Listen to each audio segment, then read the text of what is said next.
What is up, guys? Welcome back to another GeekaWhat video, and today it's time to build the ultimate complete gaming setup for 2021.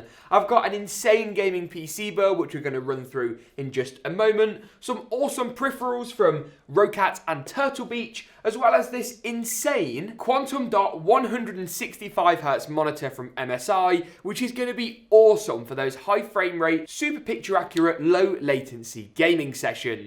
Without any further ado though, I think we should just dive straight into it. Oh, also, if I didn't mention, a massive thanks for 100,000 subscribers. I'm going to be making like a special 100k build, so keep your eyes peeled for that, but I digress. I'm going to kick things off by looking at our peripherals, hence the PC has swiftly disappeared, and then come back to the other bits later on. Now, in terms of headsets today, Turtle Beach reached out and wanted to sponsor this video and said, James, take a look at anything on the site and pick out what you think would work best. And that's why I've got both the Stealth 6 and 700 models. These are compatible with both PlayStation 4, PlayStation 5, and of course PC, which is what we want here on the channel. And basically you've got a couple of options. If you want to save a little bit of cash, still get that wireless 7.1 surround sound experience, then the Stealth 600s are the one for you. But the Stealth 700s have a slightly more premium feel, the headband's slightly bigger, you get these more comfortable leatherette ear cups, the drivers inside are also slightly better as well, and of course both of these have got some really impressive playtime performance of 15 and 20 hours respectively on a single charge, which is kind of crazy. The headsets have also got a microphone built in, which is really handy, so when you're doing those kind of gaming sessions, so when you're doing those gaming sessions, you can pull it down, and then if you don't want to speak to your friends or you don't want people to hear what's going on, you just flick it back up and it stays nicely out of the way. All in all, these are pretty comfortable, and I like the fact here, if we can get a close-up, that you've actually got all your different controls on the sides. This model's also got Bluetooth as well, which is really versatile and is going to help if you want to take these, on holiday or on a plane or on a train, for example. USB-C on both models, which is amazing. That's going to mean you can charge these with that kind of strong cable rather than micro USB, which always feels like it's going to break, really, doesn't it? If we're being completely honest. For this setup, I'm going to recommend the 700s, so I'll pop those on there. But as I say, the 600s, which are more kind of blue and a bit more gamery, I'd say, are also a great choice, depending on stock availability and, just how much you want to spend. Now, I've also got some peripherals from Rocat today in the keyboard and mouse department. The keyboard I've actually gone for is the Rocat Vulcan TKL. Now, I'm a massive fan of 10 keyless keyboards. I never ever use the number pad,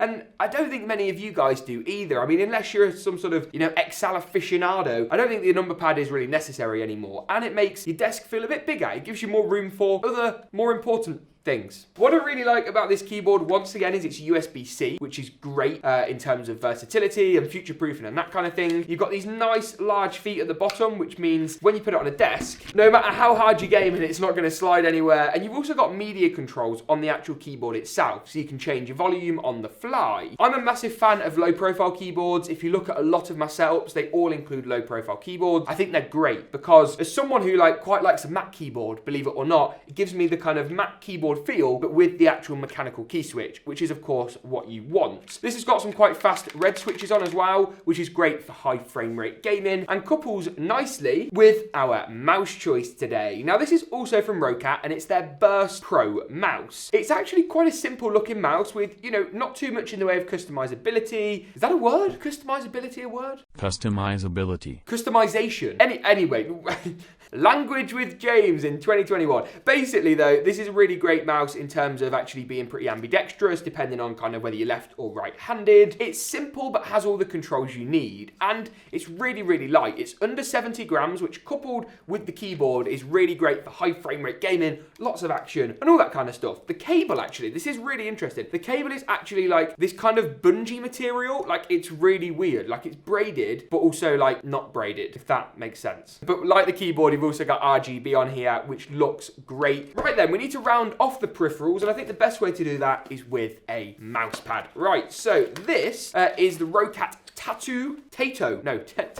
I can't speak today, honestly. 2021 has taken the wind out of my sails. Now, this is the XXL version, and it's an extended mouse pad. I think extended mouse pads nowadays are the way to go. You can basically just whack your keyboard on, whack your mouse on, and you're sorted. That was simple, wasn't it? Now, this mouse pad's quite a fast surface. I've recently featured the Corsair MM350. I think that's that's what it's called. And that was a much thicker weave and a lot more resistant in terms of motion. So in terms of high DPI gaming and that kind of high FPS arena that we talked about a little bit so far today, that's where this really comes into its own and is going to help you out quite nicely. Now we've got the peripherals in place, we can take a look at our monitor, but first our PC tower today.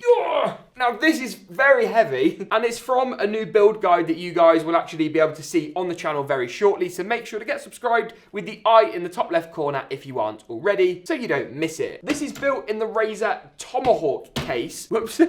Let's take the side panel off so we can kind of see exactly what's inside. And this features the new Ryzen 5 3600X. Once again, a great CPU for high frame rate gaming, where AMD have finally taken over Intel in terms of like single threaded performance. You've also got an RTX 3080, specifically the Nvidia Founders Edition. Now, I'm a massive fan of the Founders Edition. If you can get your hands on one, I know 3000 series is still a bit like that when it comes to availability. That's not all though. We've also got 16 gigabytes of RAM, which we've water cooled, not through any kind of like really complicated method, but through this Thermaltake all-in-one, which has a RAM cooler on as well, which is, it's a bit unnecessary, but it's quite a nice touch if we're being honest. We've also got the MSI Tomahawk motherboard to match the Razer Tomahawk case, a 360mm all-in-one coolant with some RGB fans at the front, and basically that really is all there is to it. It's a really nice looking chassis, and I think it's going to match with today's monitor and peripheral choices really nicely, especially when it comes to high frame rate gaming. Once again though, if you want to see the full build for full details with benchmarks and around 15 games, 15 titles, then that's the video to go and check out in the card section here. But of course we will be benchmarking in today's video as well. Now then, the monitor. Now this is quite exciting. So this, I got this in the post just before Christmas, and I never got a chance to really play with it. Ooh, stand's quite nice. Now this is from MSI. It's got their new stand, which is quite cool. It's kind of like pretty angular. It's got room to put your cables through, and it seems we've got a peel. Oh, this is getting quite heavy now.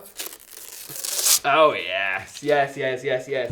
Now, I think that actually might light up at the back. I don't know. MSI have a habit of putting RGB on the back of monitors. Now, this is one of their new quantum dot panels, as I said. And that quantum dot technology allows really accurate colors. It allows for great viewing angles. But more importantly, it allows for super fast refresh rates, high response times. Well, no, low response times, but like good response times. Specifically, we've got 165 hertz on the refresh rate, which means that, you know, getting 150, 160 FPS is not going to go to waste in terms of high frame rate gaming. And also the 1440p 27-inch form factor is pretty perfect. If you wanted to go the 4K route for today's build, the 3080 is a great 4K card at 60 frames per second. Then I believe it's MSI's MAG321 Curve is a good choice. That's a 4K 60Hz curved gaming monitor. This one though is looking pretty good from my initial testing so far. I'm pretty impressed with it. But of course we will get everything plugged up in just a second. We'll boot this machine up and we'll see just how it looks and actually performs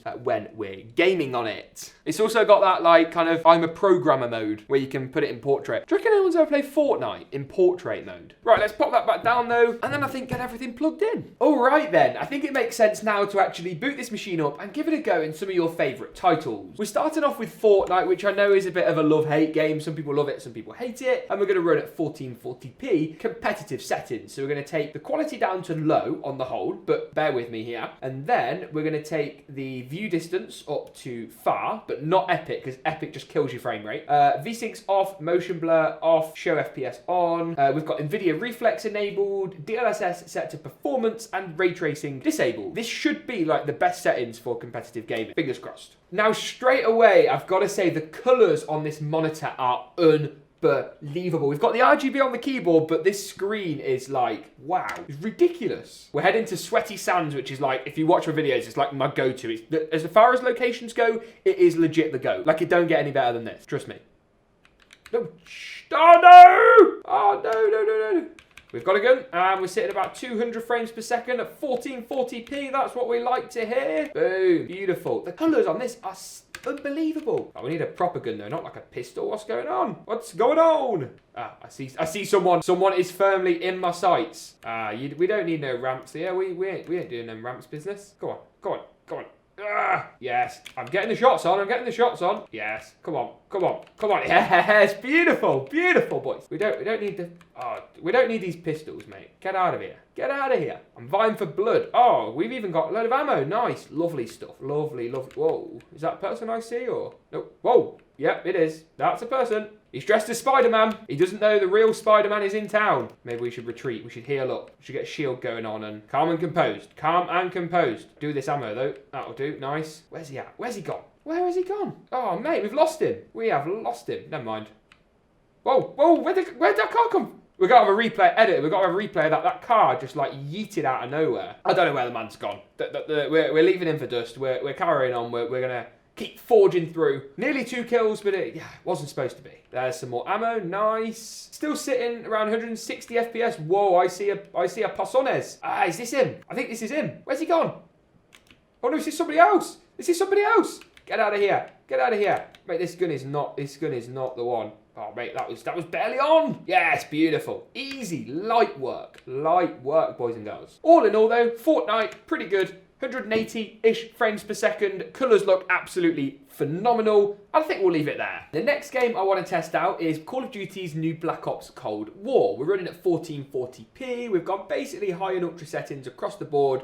I've just basically clicked everything it recommended, but of course with NVIDIA DLSS set to quality. We've also got our kind of shadows and lighting enabled as well, just to make sure the game looks as good as possible. Of course, VSync disabled as well to make sure we get the maximum frame rate. I'm actually going to restart the first campaign mission because it's the mission I use basically in every video. So if you want to go back and look at my other setups and other builds in the card section here, you can do and kind of compare and contrast. And here we go. So we're running about 68, 69 frames a second on average at the moment. The picture looks unbelievable. The monitor is, I keep going on about it, but my goodness me, absolutely ridiculous. There's obviously not that much going on right now, but once we get the gunshots and the shooting, the surround sound on this headset is going to be pretty perfect. Oh, here we go. Now we're cooking.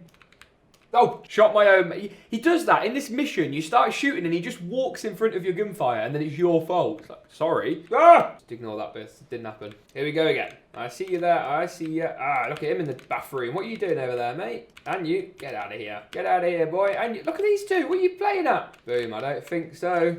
That's another one. Ah, no. No! That's quite enough Black Ops, but like 70 frames per second. Can't really moan at that, can you? Next up today then, we've got a little bit of Cyberpunk. Now, I know this game has been very controversial. It seems quite difficult to run for the vast majority of people, but we're going to give it a go. Let's go for a little bit of medium settings on the quality preset, but let's pop on our ray tracing and DLSS. So DLSS can go to auto. We don't want any of the AMD effects settings. Ray tracing on, and the shadows on, the lighting on medium, reflections and shadows enabled. And then let's come out of that and try and see if we can get some playable frame rates. Fingers crossed. I'm feeling positive. Feeling very positive. Not feeling positive. Let me in. Okay. All right. That's not bad. Are we running at 1440p or 1080p? I actually don't know. We're running at 1080p. Let's knock it up to 1440p. That explains the frame rate. See what that looks like now. Okay. No, that's still good. It looks a lot sharper. About 81 frames a second, which is pretty good. 78, 77. And of course, the colors with the ray tracing on this quantum dot display look incredible. Almost as incredible as the RGB on the keyboard. If you're liking the overhead shot of the keyboard and mouse, then I think that deserves a light rating. Possibly a subscription. Yes, look at this. Beautiful. Reflections, shadows, light look great in Cyberpunk 2077. Let's see if we can knock this Donnie down. Ah! The colours in this game are incredible. Like, it has its problems. We all know about Cyberpunk's problems. I don't think I'll remind anyone. But, like, the colours are stupendously good. Woo! Bum, ba, bum, bum, bum, bum, bum. Get in the driver's seat. Oh, look at that now. Drops the frame rate down a little bit. However, we're still at 76 frames per second. Of course, a limited frame rate. Sadly, not leveraging the full 165 hertz here. But that doesn't really matter. I mean, we just want the game to look good and be a nice, playable, enjoyable gaming experience. If you'd like to see how this system performs in around 15 more of the latest titles, then make sure to get subscribed and keep an eye out for our full Razor Tomahawk build guide coming very soon. That wraps it up for today's video though. If you did enjoy it, you know what to do. Thank you very much for watching, and as always, we'll see you in the next one.